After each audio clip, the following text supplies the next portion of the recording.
When we have to make a decision or analyze a situation, it is better to use the facts than our emotions. And this advice is practical for all areas of our life, including our love life.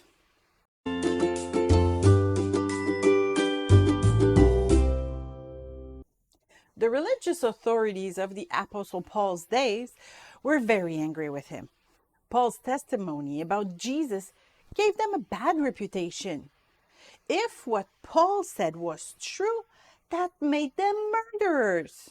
Stung, they could not analyze Paul's message objectively. This is why the apostle preferred to be judged by Romans, because the latter were not bound by their emotions. When he had come, the Jews who had come down from Jerusalem stood about and laid many serious complaints against Paul, which they could not prove, while he was answered for himself, neither against the law of the Jews, nor against the temple, nor against Caesar have I offended in anything at all. Acts 25, 7 and 8. Chained by their emotions, the Jews had even come to make false accusation against Paul.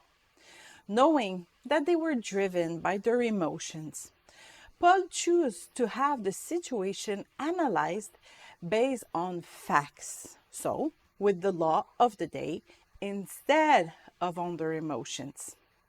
A beautiful lesson that we should do much more often in our life.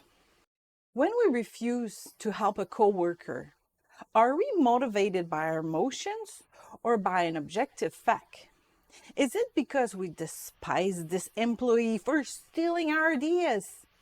Maybe we're still mad at him and we are definitively not going to favor him. It is probably our emotions that leads us here. If we analyze the situation from a factual point of view, we may have another conclusion. Same situation at the church. Are we driven by emotions when we have an outside admiration for our pastor, or do we base our relationship with him on true testimonies? If we take the time to analyze the situation around us by putting emotional glasses aside, we will make much wiser decisions. Many singles reject a potential partner because they say they didn't have butterflies. The sparks are very nice, but they are unreliable. Since they will eventually disappear, why rely on that in the first place?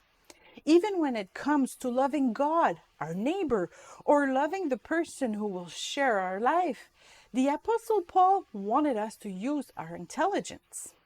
And this I pray, that your love may abound still more and more in knowledge and all discernment. Philippians 1:9.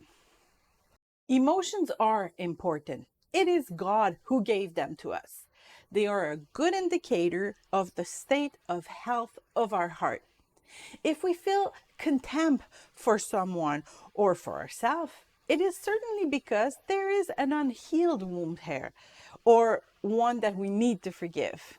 Negative emotions are therefore an excellent tool for introspection, but they are not a good judge of the circumstances.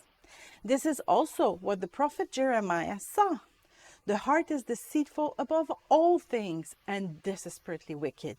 Who can know it? Jeremiah 17:9.